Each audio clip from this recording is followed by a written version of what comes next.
एक ही अज्ञान है कि हमें पता नहीं कि हम कौन हैं।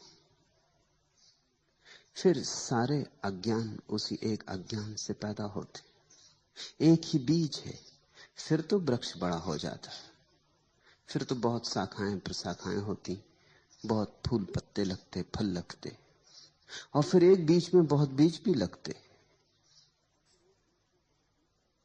वनस्पति शास्त्री कहते हैं एक छोटा सा बीज सारी पृथ्वी को हरियाली से भर देने में समर्थ है। और एक छोटे से अज्ञान के बीज ने मनुष्य को परिपूर्ण अंधकार से भर दिया है।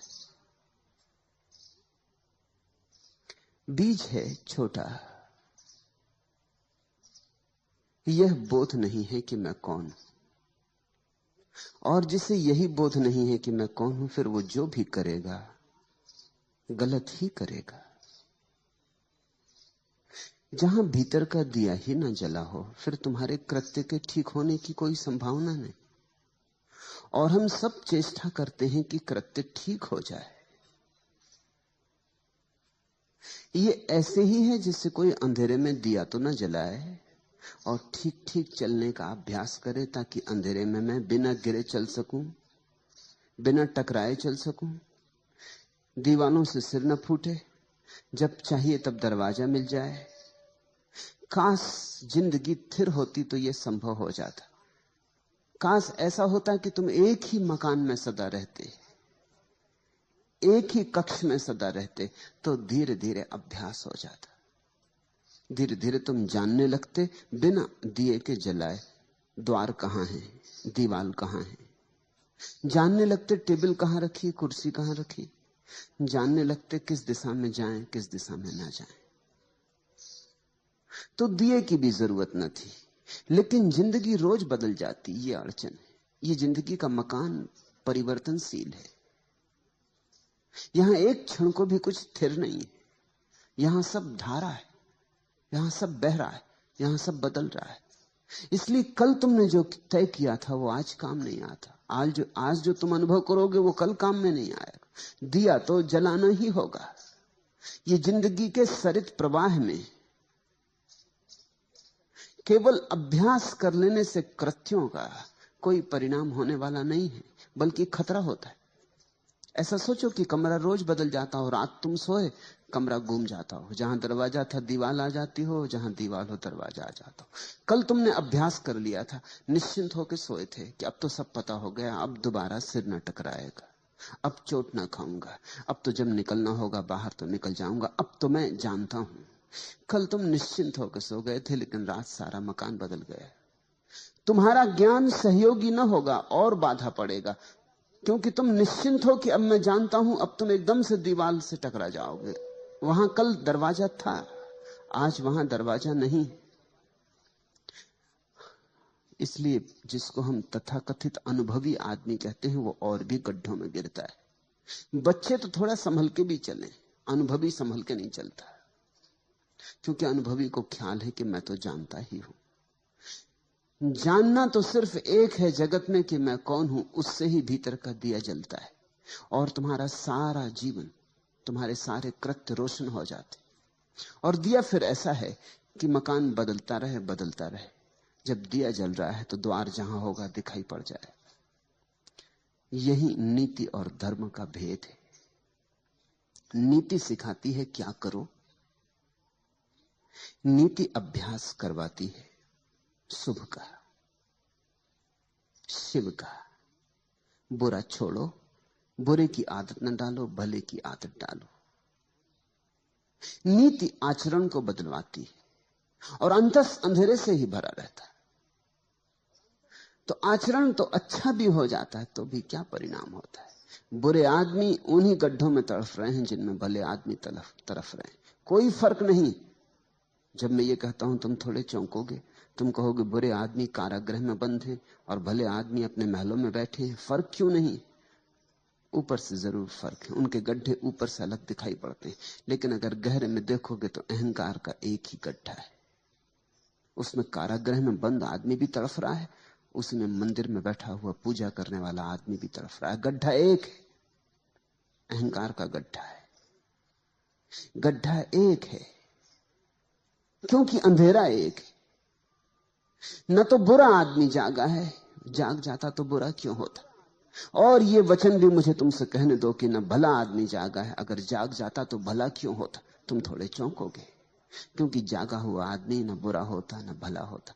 जागा हुआ आदमी तो बस जागा होता है। जागरण भलाई के उतने ही ऊपर है जितने बुराई के।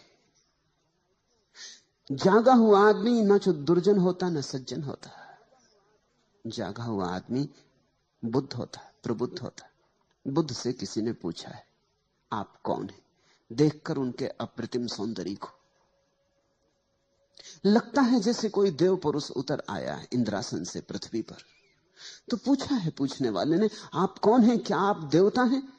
इस वन स्थली में, इस एकांत निर्जन में, इस बट वृक्ष के नीचे बैठे, क्या आप स्वर्ग से उतरे कोई देवता हैं? आपके सौंदर्य को देखकर ऐसा लगता है इस पृथ्वी के नहीं, पार्थिव नहीं है यह सौंदर्य। आप देवता हैं? बुद्ध ने आंख खोली और कहा, नहीं, मैं देवता नहीं। उस आदमी ने पूछा, तो फिर आप किन्नर हैं? देवताओं की थोड़ी नीची कोठी, जो दरबार में देवताओं के संगीतज्ञ हैं, आप वे हैं? बुद्ध ने कहा, नहीं, वह भी नहीं। तो पूछा उस आदमी ने, आप चक्रवर्ती सम्राट हैं, इस पृथ्वी के सबसे बड़े राजा हैं? बुद्ध ने कहा, नहीं, वह भी नहीं। तो आप कौन हैं?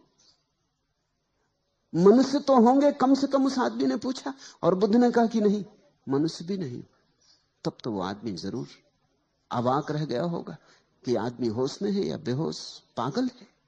देवता नहीं, चलो ना सही, चक्रवर्ती सम्राट ना सही, ना सही, मगर कम से कम मनुष्य, इसको भी इंकार करते हो? तो उस आदमी ने पूछा, फिर आप कौन हैं? बुद्ध ने कहा, मैं बुद्ध, मैं जागा हुआ।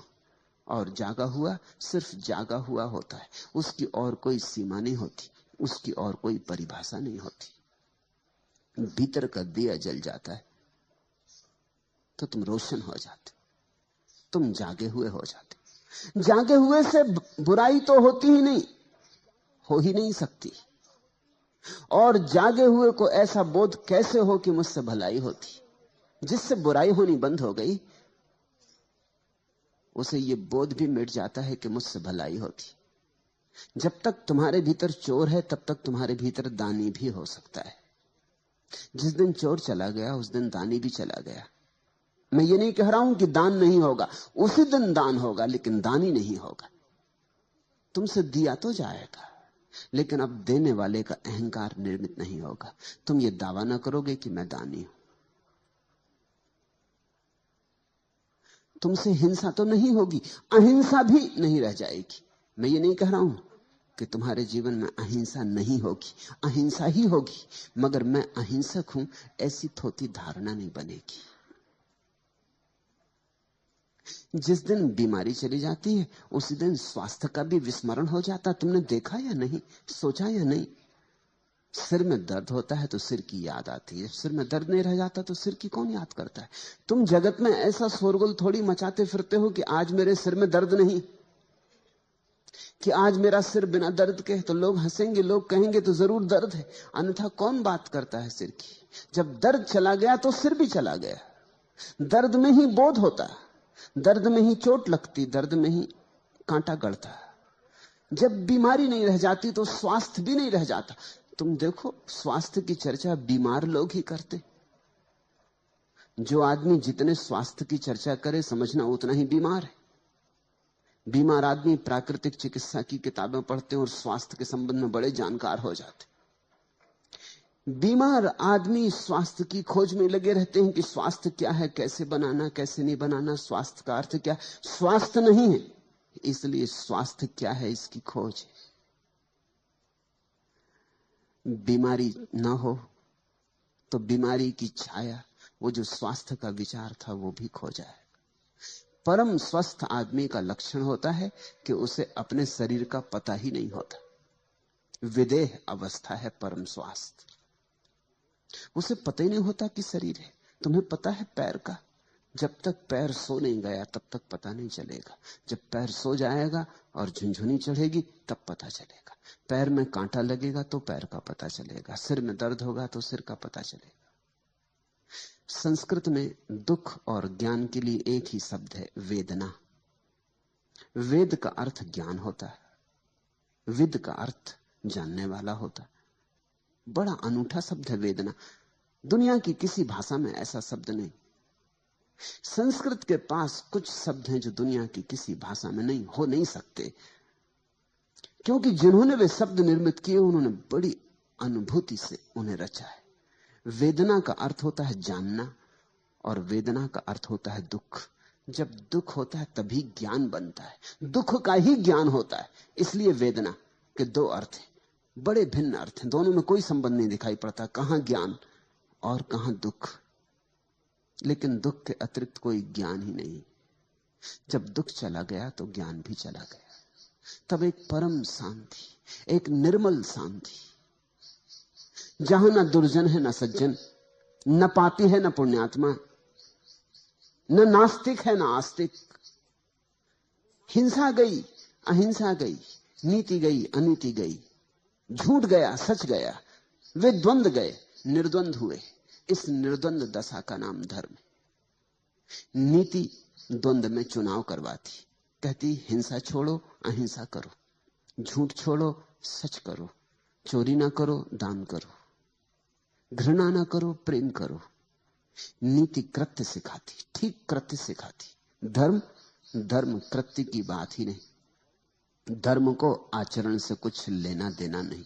धर्म अपूर्व क्रांति है। धर्म कहता है सिर्फ भीतर का दिया जले, फिर सब हो जाएगा, अपने से हो जाएगा, अपने से ही हो जाता है, फिर तुम्हें कुछ करना नहीं पड़ता।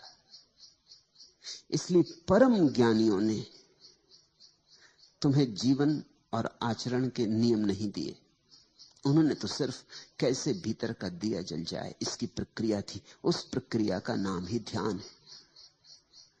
तुम पूछते हो कि क्या है हमारा मौलिक गंवारपन, क्यों कहते पलटू अजहू चेत गंवार। अब जाग। चेत शब्द को समझो। चेत का अर्थ जागना भी होता, चेत का अर्थ चेतना भी होता। चेत का अर्थ होता है सावधान। खूब सो लिए, आंख खोलो, जागो। काफी सो लिए, अब तक सोए ही रहे। कभी बुराई में सोए, कभी भलाई में सोए। ऐसा समझो कि रात तुम सपने देखते हो। कभी सपना देखते हो कि साधु हो गए, हाथ में कमंडलू लिए भिक्षा मांगने निकले हो, और कभी सपना देखते हो कि हत्यारे हो गए, चोर हो गए और डांका डालने निकले हो। नैतिक व्यक्ति कहेगा अच्छा सपना देखो, साधु बनो, असाधु ना बनो। धार्मिक आदमी कहेगा सपने सब सपने हैं, चाहे तुम चोर बनो सपने में और चाहे साधु बनो, क्या फर्क है? सुबह जाग के पता चलेगा दोनों झूठे थे। इसलिए धार्मिक व्यक्ति कहता है अब जागो, सपने कब तक बदलते रहोगे? ऐसे ही हम सपने बदलते रहे, एक सपने से थक जाते हैं तो विपरीत सपना देखने लगते। रोज हो रहा है ऐसा। जब तक मन की इस अवस्था को तुम ठीक से ख्याल में न लोगे, जागोगे नहीं। एक आदमी बहुत भोजन करता है तो ऊब जाता है, फिर भोजन से कष्ट होने लगता है, सुख तो मिलता नहीं, बहुत करने से कष्ट होने लगता है। जब कष्ट होने लगता है तो उपवास की सोचने लगता है। एक अति से दूसरी अति पर चले। जब कष्ट बहुत होने लगा तो आदमी सोचता है उपवास कर लूं। और मेरे अनुभव में ऐसा आया कि भोजन कम करना ज्यादा कठिन है, भोजन न करना ज्यादा आसान है। मैंने अनेक लोगों को देखा, उनसे अगर कहो कि थोड़ा सम्यक भोजन करो, इतना मत करो, आधा कर दो, वो कहते हैं ये कठिन है। आप कहो तो बिल्कुल बंद कर दें। अति पर जाना मन को आसान है, मध्य में आना मन को कठिन है। निश्चित ही जब खूब दुख भोग लिया जाता भोजन करके, पेट में दर्द है और सिर भारी है और दिन में आलस्य छाया रहता और प्रतिभा में निखार नहीं रह गया, सब धुंधला धुंधला हो गया, अंधेरा अंधेरा, और शरीर बेढब हुआ जाता, शरीर सौंदर्य खोए देता है और जिंदगी एक बोझ रूप मालूम होने लगी तो तुम जल्दी से उपवास का सोचने लगते हैं। चले उर्ली कांचन, उपवास कर ले, और तुम्हें उपवास करने वाले, करवाने वाले मिल जाते। मगर तुम्हारे जीवन की दशा को कोई नहीं समझता कि अड़चन कहां है। तुम उपवास कर लोगे कितने दिन? कोई जीवन भर उपवास कर सकता है?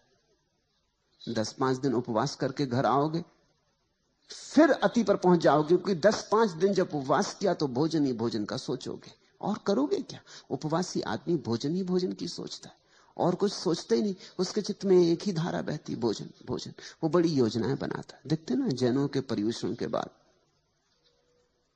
सोहन इधर बैठी, उससे पूछना, वो अठई करती रही 8 दिन क्या सोचती रही।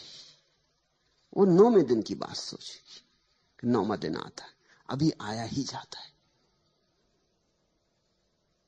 पर्युषण जैनों के खत्म होते हैं, देखते एकदम सब्जी बाजार में दाम बढ़ जाते सब्जियों के।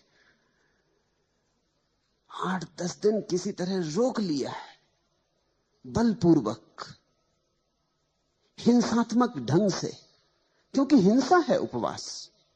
ज्यादा खाना तो हिंसा है ही, उपवास भी हिंसा है।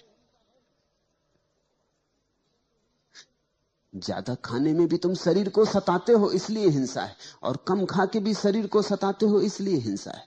सताते तुम दोनों हालत में हो, तुम्हारी दुष्टता जाती नहीं। कभी धर्म के नाम पर सताते हो, कभी अधर्म के नाम पर सताते हो, मगर सताते तुम निश्चित हो। 8-10 दिन सता लिया, आशा में कि स्वर्ग मिलेगा, लोभ में किसी तरह बांध के 8-10 दिन गुजार लिए। इसलिए जब जैन उपवास करते हैं तो मंदिर में रहते हैं ज्यादा समय, क्योंकि वहां आसानी पड़ती। वहां और भी उन्हीं जैसे दुष्ट अपने को सताए हुए बैठे, उनको देखकर राहत मिलती कि हम कोई अकेले नहीं है, नाव में और बुद्धू भी सवार है। अकेले होने में आदमी को शंका होने लगती, संदेह होने लगता है कि पता नहीं मैं ये क्या कर रहा हूं। उपवासी आदमी को रेस्तरां में जाके बिठा दो तो उससे बड़ी अड़चन होगी, क्योंकि सब लोग भोजन कर रहे हैं, गुलछर्रे उड़ा रहे हैं, चर्चा कर रहे हैं, भोजन की सुगंधियां उठ रही हैं, नासापुटों को उत्तेजित कर रही हैं, भूख को जगा रही हैं। उपवासी आदमी रेस्तरां में जाके नहीं बैठता, मंदिर जाता है। वहां भोजन से दुनिया बिल्कुल दूर है। वहां ना भोजन की गंध उठती, ना कोई भोजन करता, ना कोई भोजन लाता। और जितने बैठे हैं वो भी ऐसे उदास, मुर्दा, वो भी ऐसी अपने को सताए हुए। वहां आसानी। फिर वहां धर्म चर्चा चल रही है। धर्म चर्चा का कुल अर्थ इतना होता है कि यहां तुम जो कर रहे हो इसका बड़ा फल तुम्हें स्वर्ग में मिलेगा, मोक्ष मिलेगा, परम धाम मिलेगा, वहां परम ऐश्वर्य, सुख ही सुख, कल्प वृक्ष। तो बैठा उपवासी आदमी सोचता है कि थोड़े दिन की बात और है, फिर तो कल्प वृक्ष के नीचे बैठेंगे और जो भी चाहिए वो प्राप्त कर लेंगे। जैसा चाहिए, तब चाहिए, उसी क्षण मिलेगा। ऐसे किसी दिन 10-5 दिन धर्म चर्चा सुन के लोभ का विस्तार करके गुजार दिए, फिर इसके बाद तुम एकदम भोजन पे टूटते हो। वो जो 10 दिन का है उसका बदला लोगे ना, उसका बदला कहां जाएगा? वो तो लेना ही पड़ेगा। अब मन 10 दिन भूखा रह रह के उब गया। अब मन कहता है ठीक से खा लो, अब तो ठीक से खा लो, अब 2-4 दिन तो बिल्कुल स्वतंत्रता दे दो। तो जितना उपवास में वजन गिरता है उसके 5-7 दिन के भीतर उतना वजन वापस बढ़ जाता है, थोड़ा ज्यादा ही बढ़ जाएगा, क्योंकि उपवास भूख को भी जगा देता है और शरीर को राजी कर देता है ज्यादा पचाने के लिए। तो शरीर झपट्टा मार देता है, जल्दी पचाने लगता है, जल्दी खाने लगता है, पाचक रस जल्दी छूटते हैं, ज्यादा छूटते हैं। तो तुम देखोगे उपवास में वजन गिर जाएगा, 2-4 दिन में वजन फिर उतना ही हो जाएगा, थोड़ा ज्यादा भला हो जाए, कम तो नहीं होने वाला। फिर तुम सोचने लगोगे कुछ महीनों के बाद उपवास कर ले। ऐसा मनुष्य का द्वंद है। स्त्रियों के पीछे भागते भागते परेशान हो गए, एक दिन तय करते हुए स्त्रियों को छोड़कर जंगल भाग जाएं। ये स्त्री नरक का द्वार है। या पुरुषों के पीछे बहुत ज्यादा सिर फोड़ा फाड़ी हो गई है, सब देख लिया संसार, कुछ रस नहीं पाया, अब सोचते हैं कि अब छोड़ छाड़ दें, इस सब से हट जाएं। मगर अति से दूसरी अति। तो नीति तुम्हें एक अति से दूसरी अति पर ले जाती, क्रांति नहीं हो पाती। अति से मुक्ति में क्रांति है, मध्य में खड़े हो जाने में क्रांति है, संतुलन में क्रांति है, सम्यक्त्व क्रांति है। सम्यक्त्व शब्द को समझो, उसका मतलब है समतुल। ठीक बीच में आ गए, जैसे तराजू के दोनों पल्ले बराबर हो जाते हैं और कांटा बीच में आ जाता है, न इधर झुके न उधर झुके, न संसार में झुके और न मोक्ष में झुके, मध्य में खड़े हो गए। वही तो पलटू ने कल कहा कि इड़ा पिंगला मेरे दो पलड़े हो गए। दोनों को सतनाम की डांडी से संभाल लिया है।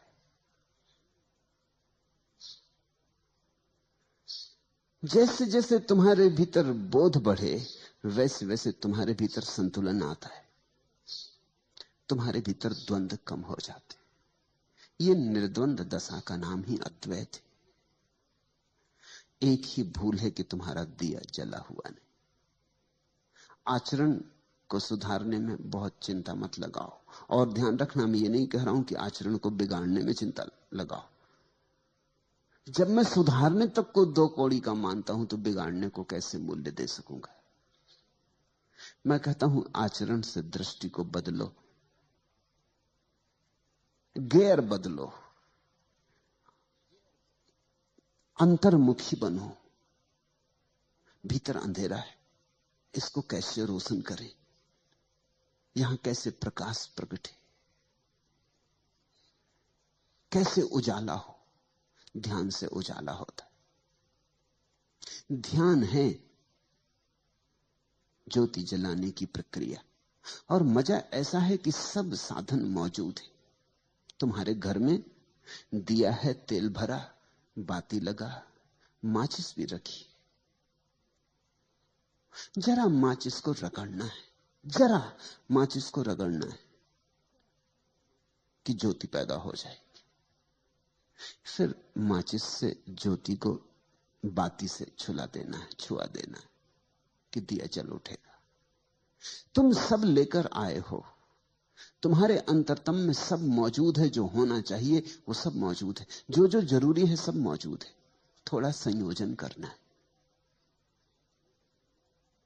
थोड़ा सा संयोजन। तुम्हारे भीतर साक्षी भाव की संभावना छिपी पड़ी है। जरा चेष्टा, जरा अपने को झकझोरना है। उसी झकझोरने को पलटू कहते हैं। अजहू छेद कमार, अब तो जाग, अब तो जाग। खूब सो लिया, कितना सो लिया। सोते सोते जन्म जन्म बीते, सदियां बीती, अनंत काल बीत गया। अब आंख खोल, बहुत सपने देखे, अब सत्य को देख, स्वयं को देख। दूसरा प्रश्न, संत पलटूदास कहते हैं कि भागवत धन की लूट हो रही है और जो चाहे सो ले। यदि ऐसी बात है तो क्यों इस बात का धनी करोड़ों में एकाध हो पाता है? धन की लूट तो हो रही, लेकिन तुम्हें धन दिखे तब ना। नदी बही जा रही, लेकिन तुम्हें प्यास लगे तब ना, तो तुम पियो। प्यासे को नदी दिखाई पड़ती, और प्यासे को नदी हजारों मील दूर भी बह रही हो तो भी वो यात्रा करके नदी तक पहुंच जाता है। और गैर प्यासे के सामने, घर के सामने से बहती हो गंगा, तो भी दिखाई नहीं पड़ती। ख्याल रखना, तुम्हें वही दिखाई पड़ता है जिसकी तुम खोज कर रहे हो। जिसे तुम देखने निकले हो वही दिखाई पड़ता है। कहते हैं चमार जब रास्ते पर चलते लोगों को देखता है तो उसे सिर्फ लोगों के जूते दिखाई पड़ते, सिर्फ जूते दिखाई पड़ते हैं। जूते ही खोजने चला है, जूतों से हिसाब लगाता रहता है। जूता देख के पहचान लेता है चमार, करीब करीब तुम्हारे जूते से तुम्हारी पूरी आत्मकथा पहचान लेता। जूते की खस्ता हालत बता देती है कि शायद हार गए चुनाव में इस बार। जूते पे चमक दर्पण जैसी चमक दिखा देती कि मालूम होता जीत गए। जूते की चमक बता देती है कि जेब गर्म है कि ठंडी। जूते की हालत बता देती है कि बुलाए तुम्हारे साथ मेहनत करे कि गुजर जाने दे। जूते की हालत बता देती है कि भैया गुजर ही जाओ तो अच्छा, कहीं और ही चले जाओ तो अच्छा, यहां न लौट आना, नहीं तो उधारी करोगे। चम्हार जूते को देखता है,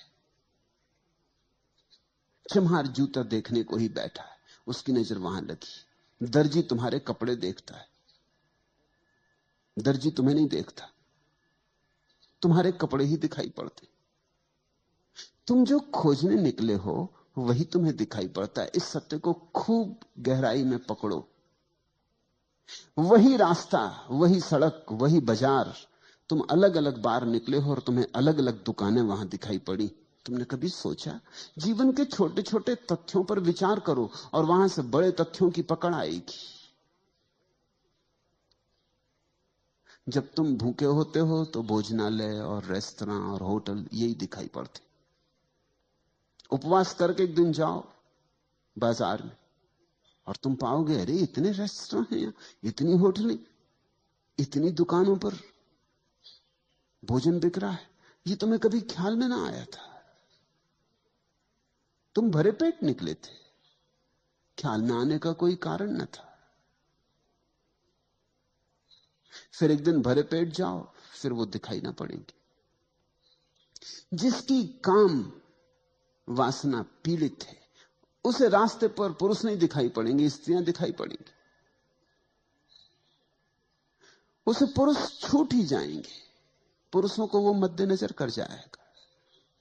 वो गुजरेंगे जरूर लेकिन उनकी कोई छाप ना बनेगी। लेकिन जिसकी काम वासना तृप्त है उसे स्त्री पुरुषों से कोई भेद नहीं पड़ेगा। और जो काम वासना के पार जा चुका है उसे तो यह भी भेद करना मुश्किल हो जाएगा कि कौन स्त्री है कौन पुरुष है। स्त्री पुरुष का भेद तुम तभी तक करते हो जब तक तुम्हारे भीतर तलाश है, तुम्हारे भीतर वासना प्रदीप्त है, नहीं तो कौन चिंता करता है। तुमने ख्याल किया? तुम वही देखते हो जो तुम खोज रहे हो। तो पलटू तो कहते हैं कि भागवत धन की लूट हो रही, ये सामने ढेरी लगी है, लूट सको तो लूट लो। खड़े खड़े क्या देख रहे हो, पलटू कहते। लेकिन जो खड़े खड़े देख रहा है उसको वहां धन दिखाई नहीं पड़ रहा, उसे वहां कुछ भी दिखाई नहीं पड़ रहा है। या यह भी हो सकता है कि जो लूट रहे हैं वो उसे पागल मालूम होते हो, क्योंकि जब उसे धन नहीं दिखाई पड़ता और ये टूटे पड़ रहे हैं तो पागल ही तो मालूम होंगे। ये किस चीज पे टूटे पड़ रहे हैं, यहां कुछ भी तो नहीं है। उसे लगेगा ये सब मन की कल्पना के जाल में पड़ गए। ऐसी तो होता है, तुम यहां बैठे हो, जो लोग यहां नहीं है वो तुम्हें पागल समझते हैं, वो पागल समझेंगे ही। वो कहेंगे किस कल्पनाओं में पड़े हो। अरे यथार्थ जगत को देखो, किस सम्मोहन में उलझ गए हो, किसकी बातों में उलझ गए हो। ये सब बातें हैं, इनमें मत उलझ जाना, नहीं तो घर गृहस्थी खराब हो जाएगी। बाल बच्चों को देखो, पत्नी को देखो, परिवार को देखो, अपने कर्तव्य का ध्यान रखो, यथार्थ को देखो। ये किन बातों में पड़े हो। इतना समय दुकान पर लगाओ, बाजार में लगाओ, कुछ कमाओ। कमाई हाथ में आएगी तो कुछ काम आएगी। ये धर्म चर्चा, तत्व चर्चा, ये किस काम में आएगी।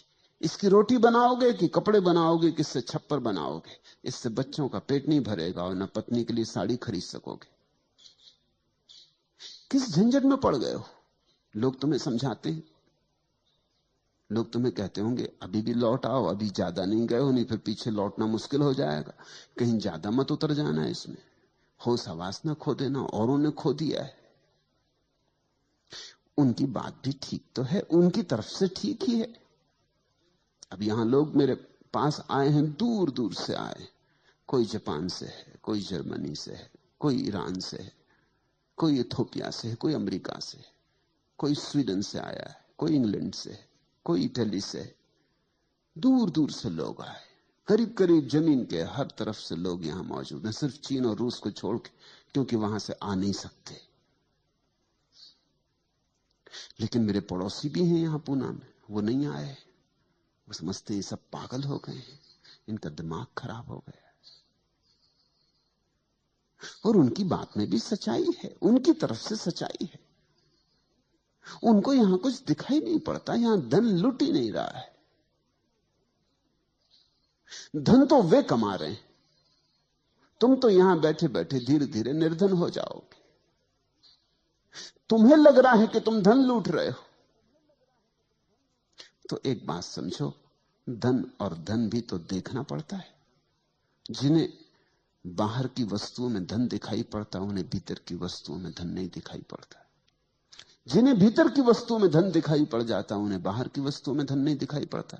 बुद्ध ने अपना राजमहल छोड़ा तो उनके सारथी ने, जब उन्हें छोड़ने गया जंगल में, उसने उनके पैर पकड़ लिए। सारथी ने, बूढ़ा सारथी, बचपन से बुद्ध को रथ पर घुमाया किया है, बचपन से बुद्ध को बढ़ते हुए देखा है, उसका भी बेटे जैसा लगाव है बुद्ध से। उसने बुद्ध के पैर पकड़ लिए और कहा कि ये क्या कर रहे हो, जंगल में कहां जा रहे हो, इस महल को छोड़कर, इस संगमरमरी महल को छोड़कर, उस सुंदर यशोधरा को, तुम्हारी पत्नी को छोड़कर, उस नए नए पैदा हुए बेटे राहुल को छोड़कर, अपने बूढ़े बाप को छोड़कर तुम जा कहां रहे हो?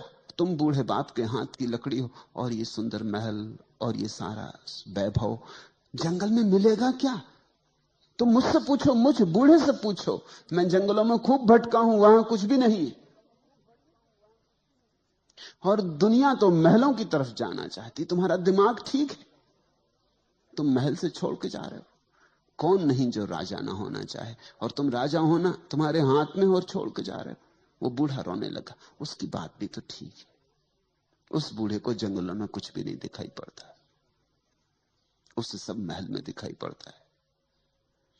गरीब आदमी का धन महल में मालूम होता है। ये तो कभी किसी अमीर को समझ में आता है कि महल में कुछ भी नहीं। ये तो किसी अमीर के अनुभव में बात उतरती कि यहां कुछ भी नहीं, क्योंकि देख लिया, कुछ पाया नहीं। शोरगुल तो बहुत है, सार बिल्कुल नहीं। बुद्ध हंसने लगे। उन्होंने कहा, तू तेरी तरफ से ठीक कहता है, लेकिन मेरी तरफ से वहां कुछ भी नहीं। वहां से मैं देख के आ रहा हूं। तू तो बाहर बाहर था बूढ़े, तू तो सारथी ही था।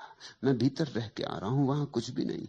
और जिन्हें तू महल कहता है, सुंदर आलीशान वैभव से भरे संगमरमर के, उन्हें मैं केवल लपटों में जलता हुआ देख रहा हूं। मुझे जल्दी दूर निकल जाने दे, इसके पहले कि वो मुझे भी खाक कर दें, क्योंकि वो बहुतों को खाक कर चुके। मेरे पिता के पिता और उनके पिता और उनके पिता, वो सब वहीं खाक हो गए। मुझे भाग जाने दे, वहां लपटें उठ रही। वो बूढ़ा देखता है महल की तरफ, वहां कोई लपटें नहीं। ये बड़ी दृष्टियों का भेद है। और बुद्ध ने जो कहा था ठीक ही कहा था, क्योंकि जंगल में ही मिला। जो धन था, परम धन था, वो एक दिन बैठकर जंगल में ही मिला। वो 6 साल की अथक खोज के बाद एक दिन निरंजना नदी के तट पर बट वृक्ष की छाया में बैठे हुए वो धन बरसा। तो एक अदृश्य धन है, तभी तक अदृश्य है जब तक तुम्हारी आंखें बाहर से उलझी। उसी दिन दृश्य हो जाएगा जिस दिन तुम्हारी आंखें बाहर से मुक्त हो गई। दृष्टि की क्रांति चाहिए। तुम पूछते हो, पलटू कहते भागवत धन की लूट हो रही, और जो चाहे सो ले। ठीक कहते हैं, 100% ठीक कहते हैं। बस चाहना ही पर्याप्त है लेने के लिए। जो चाहे सो ले, कोई रोक नहीं रहा है। समाधि का धन ऐसा है कि उसे कोई भी रोक नहीं रहा है, तुम्हें कोई बाधा नहीं डाल रहा है। मगर बड़ा मजा है, जिस धन पर बड़ी बाधाएं हैं, जो तुम्हें मिलना एकदम आसान नहीं, उस पर तुम टूटे पड़ रहे हो। और जो मिल भी गया अगर, तो भी कुछ मिलेगा नहीं, उस पर तुम टूटे पड़ रहे हो, उस पर लूट मची। और जो धन कोई भी छीनने को नहीं मालूम हो रहा, और जो धन इतना है कि सभी को मिल जाए तो भी न्यून नहीं होता, उस धन की तरफ तुम जा भी नहीं रहे हो, तुम सब भागे जा रहे हो बाहर की तरफ। और तुम्हारा धन तुम्हारे भीतर है। तुम्हारा धन तुम हो, तुम्हारे होने में, तुम्हारी सत्ता में तुम्हारा धन है। तुम्हारे शून्य में, तुम्हारे मौन में तुम्हारा धन है। तुम्हारे अस्तित्व में समाया है धन। खजाना लेकर तुम आए हो, चाबी भी तुम्हारे पास है, लेकिन इस चाबी को तुम कभी भीतर की तरफ लगाते नहीं, बाहर की तरफ लगाते हो। यही आंखें जो बाहर की तरफ भाग रही, दूर दिशाओं में दौड़ी चली जा रही, यही आंखें लौटकर अपने धन को खोज लेती। यही हाथ जो और सारे संसार को पकड़ते फिर रहे हैं, इन्हीं हाथों में छिपी ऊर्जा भीतर की तरफ लौट के परम धन को संभाल लेती। लेकिन कोई रोकता नहीं, फिर भी तुम उसके प्यासे नहीं। तुम अभी संसार से थके नहीं हो। तुम्हें लगता है यहां शायद हो, आज नहीं मिला कल मिले।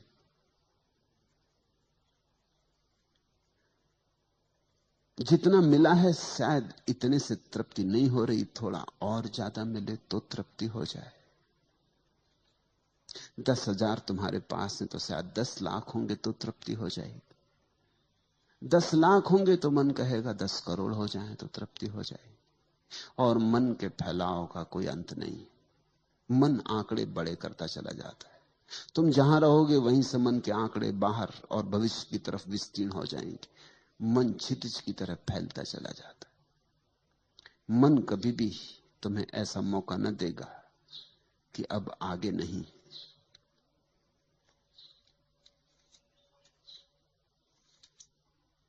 मर गया होता कभी का आपदाओं की कठिन मार से, यदि नहीं आशा श्रवण में नित्य यह संदेश देती प्यार से।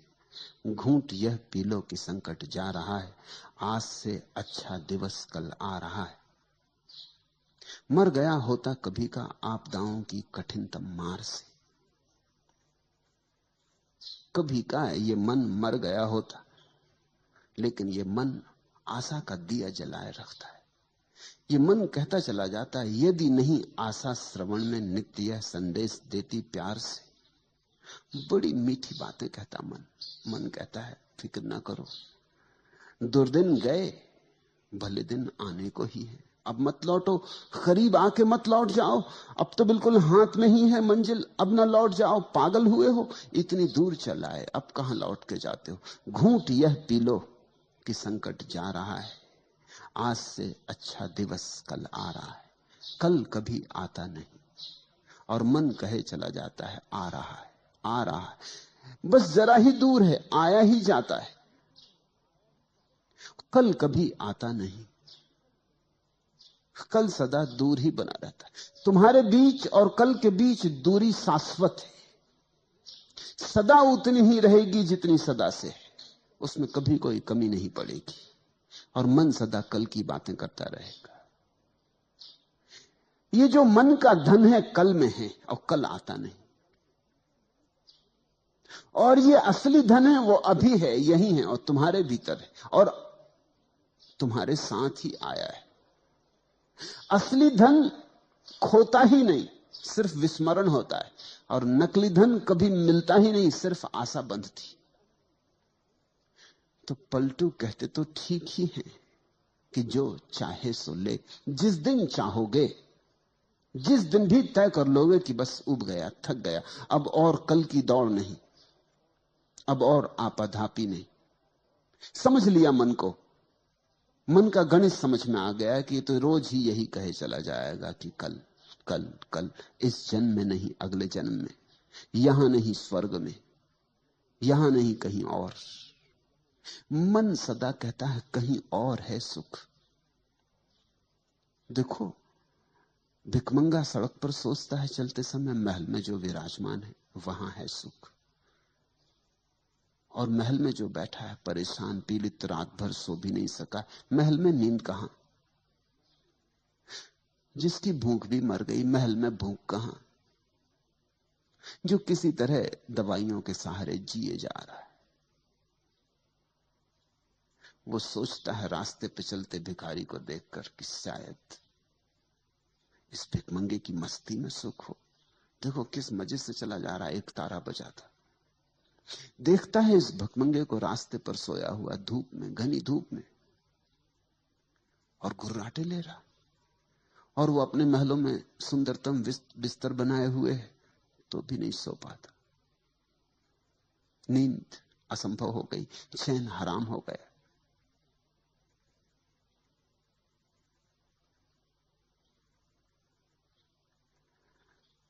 भिखमंगे को देखकर, उसकी चाल को देखकर, उसकी मस्ती को देखकर, उसके निर्द्वंद भाव को देखकर अमीर को लगता है शायद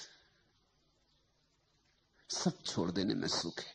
तुम भी ऐसा सोचते हो, इसलिए मैं तुमसे कह रहा हूं, सोचना। तुम सदा ऐसा सोचते हो कोई और सुख पा रहा है। शहर में रहने वाला सोचता है गांव में रहने वाले लोग बड़े सुखी। गांव वाले से तो पूछो कभी। गांव वाला लाख कोशिश कर रहा है कि कैसे शहर पहुंच जाए। बंबईया सोचता है कि कैसे गांव पहुंच जाए, गांव वाला सोचता है कैसे बंबईया हो जाए। गांव वाले की एक ही आशा लगी, कभी बंबई पहुंच जाए। और बंबई वाला सोचता रहता है, कविताएं भी पढ़ता है। वो बंबई ही लिखते, वो कविताएं भी बंबई में रहने वाले लोग लिखते हैं, गांव के सौंदर्य की, गांव की प्रकृति की, गांव के निसर्ग की। गांव जाते नहीं वो। कौन रोक रहा है तुम्हें गांव जाने से? मैं दिल्ली में था और एक हिंदी के बड़े कवि मुझे मिलने आए। उन्होंने एक कविता सुनाई, गांव की बड़ी प्रशंसा। मैंने उनसे पूछा, कविता तो ठीक है मगर एक सवाल पूछूं, नाराज तो ना होंगे? उन्होंने कहा कि नहीं। वो सोचे कि शायद मैं कविता के संबंध में कुछ पूछ रहा हूं। मैंने कहा, तुम्हें रोकता कौन? दिल्ली में तुमसे कह कौन रहा कि तुम रहो? कोई दिल्ली तुम्हारे पीछे पड़ी? तुम गांव जाते क्यों नहीं? वो तो जरा चौंके। 10-5 और लोग बैठे थे, वो जरा बेचैन भी हो गए। इसका उत्तर क्या दें? रोकता कौन है तुम्हें? अभी निकल जाओ, टिकट की दिक्कत है। तो मैं जिनके घर में ठहरा था, मैंने उनको टिकट का इंतजाम कर दे, इनको अब जाने दें। न पत्नी है न बच्चे, दिल्ली में भी घर द्वार नहीं है, होटल में रहते, काहे परेशान हो? कौन से गांव जाना है? मैंने उनसे पूछा। उन्होंने कहा, आप भी खूब है, क्या मुझे भेज ही देंगे? कि किस गांव की ये तस्वीर तुमने उतारी? कहने लगी, किसी गांव की नहीं, तो गांव मात्र की। मैंने कहा, फिर भी तो कोई गांव ये कहीं है जमीन पर, वहां तुम्हें भेज दें और तुम दोबारा लौट के दिल्ली मत आना। उन्होंने कहा, ये तो कविता है, आप भी इसको बड़ी गंभीरता से ले रहे हैं। मैं तो समझा कि इतनी तुमने मेहनत की है, रात देर तक जगे होगे, कविता लिखी है, जोड़ तोड़ किया, शब्द बनाए, तो कुछ मतलब की होगी। कौन रोकता है?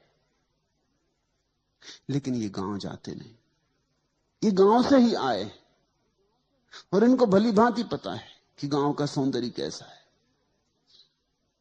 अभी बरसात के दिन है तो कीचड़ ही कबाड़ है वहां, और मच्छर है, और खटमल है, और 1000 तरह की बीमारियां हैं, और भुखमरी है, और ये सब प्रकृति और सौंदर्य, ये सब बकवास शहर में बैठे आदमी को सूझ रही। लेकिन तुम जहां नहीं हो वहां सौंदर्य दिखाई पड़ता है, वहां घट रही है असली बात। तुम जहां हो, कुछ परमात्मा ऐसा नाराज है कि वहीं भर नहीं घटती और सब जगह घटती।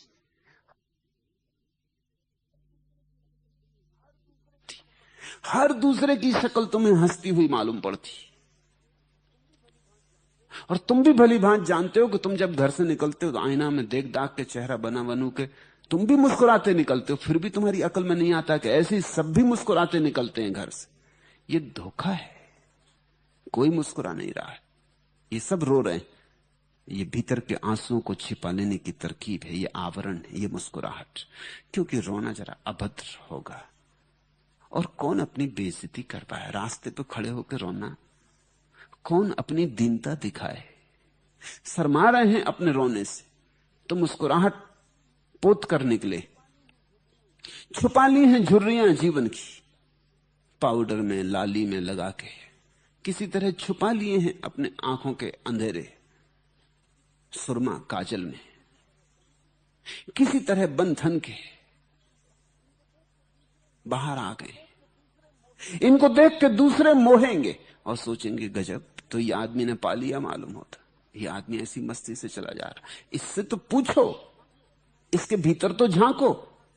और इसके भीतर झांकने की कोई जरूरत नहीं, तुम अपने भीतर झांको, तुम भी तो यही कर रहे हो।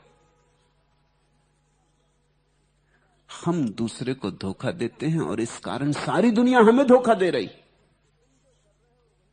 तुम जो कर रहे हो वही दूसरे लोग भी कर रहे हैं। कोई यहां सुखी नहीं है, क्योंकि सुख तो भीतर जाने से मिलता है। यहां कोई भीतर जाता नहीं मालूम पड़ता। सबकी जीवन ऊर्जा बाहर बही जा रही, धन में, पद में, प्रतिष्ठा में। दिल्ली चलो, सभी दिल्ली जा रहे हैं। किसी तरह चलो दिल्ली के करीब ही पहुंच जाओ, ना पहुंचे दिल्ली भी तो कहीं तो रास्ते में करीब पहुंच गए। जितने करीब पहुंच गए उतना ही सुख मिल जाएगा। अपने भीतर आने से कोई सुख को उपलब्ध होता है, तब चेहरों पर मुस्कुराहट पोतनी नहीं पड़ती, तब एक दीप्ति होती, सहज भीतर से उठती, तब एक शांति होती जिसके लिए कोई आयोजन नहीं करना होता। जागो तो रहती है, सो जाओ तो रहती, उठो तो रहती है, बैठो तो रहती है, बोलो तो, चुप रहो तो, तब एक आनंद की लहर 24 घंटे बनी रहती, जिसको पलटू ने कहा आठों पहर तूरा बजता है। वो बजता ही रहता है भीतर का संगीत, उसे बजाना थोड़ी पड़ता है, वो बज ही रहा है। तुम्हारे भीतर इस क्षण भी बज रहा है। लूट सके तो लूट, मगर लूटने में बाधा क्या है? कोई बाधा नहीं, सिवाय इसकी कि तुम भीतर जाते नहीं, तुम बाहर भागे जा रहे हो। तुम अपने से कोसों दूर खड़े हो, तुम अपने से ऐसे भागे हो जैसे कोई अपने दुश्मन से भाग गया हो, तुम अपने से ऐसे भागे हो जैसे कोई मौत से भाग गया हो। तुम अपने पास ही नहीं आते, तुम दूर दूर चक्कर मार रहे हो, तुम चांद तारों पे घूम रहे हो, लेकिन कभी घर नहीं लौटते। तुम्हारा घर, तुम्हारे घर का मार्ग जन्मों जन्मों से न चलने के कारण तुम्हें बिल्कुल अपरिचित हो गया। इसलिए कोई गुरु चाहिए कि जो तुम्हें घर के मार्ग को फिर से याद दिला दे। सारा धर्म घर वापस लौटाने की यात्रा है, यह पुनः वापसी है। महावीर ने इसको प्रतिक्रमण कहा है। आक्रमण तुम कर रहे हो अभी, आक्रमण का अर्थ है वहां है सुख, जाऊंगा, कब्जा कर लूंगा। प्रतिक्रमण का अर्थ है लौट आना, वापस लौट आना। वहां नहीं है सुख, यहां है सुख। मैं हूं सुख, अपने में लौट आऊंगा।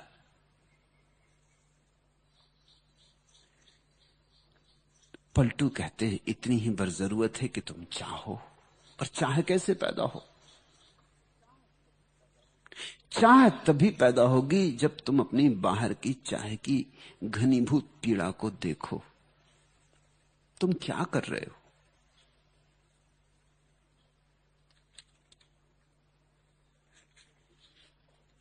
जैसे ही बाहर की असलियत तुम्हें दिखाई पड़ने लगेगी, और कोई कारण नहीं है कि क्यों दिखाई ना पड़े, तुम देखना नहीं चाहते, देखते नहीं, देखने से बचते हो।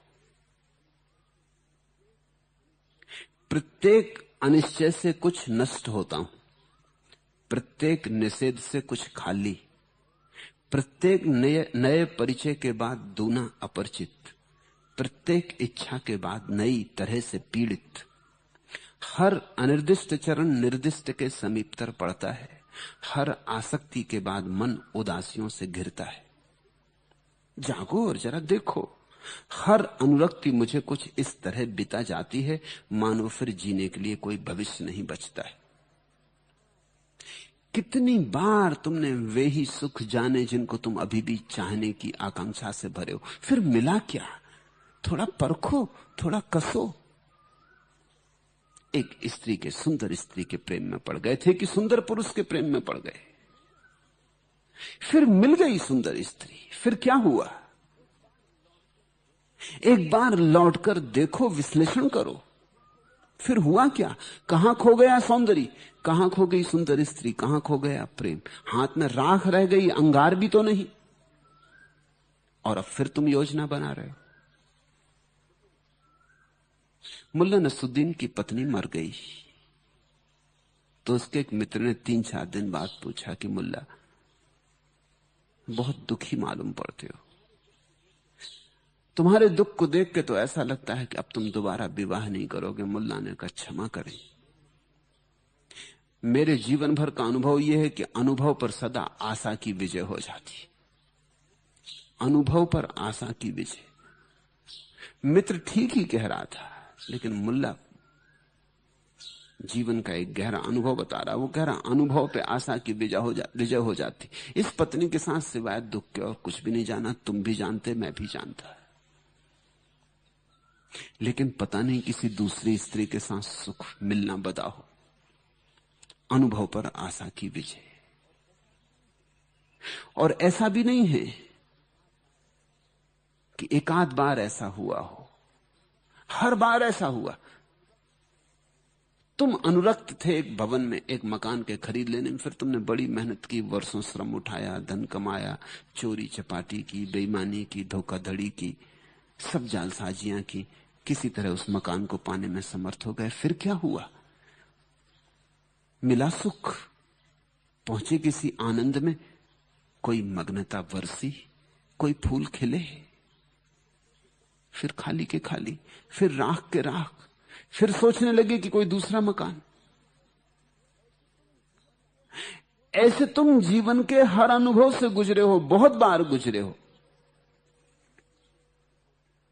लेकिन तुम अनुभव से सीखते नहीं। अनुभव पर आशा की विजय हो जाती है। अगर अनुभव से सीखो तो तुम्हें दिखाई पड़ेगा, प्रत्येक अनिश्चय से कुछ नष्ट होता हूं, प्रत्येक निषेध से कुछ खाली, प्रत्येक नए परिचय के बाद दूना अपरिचित। तुम अपनी पत्नी से अपरिचित हो गए हो या नहीं, ये मुझे सोचकर कहो। सोचना अपने भीतर।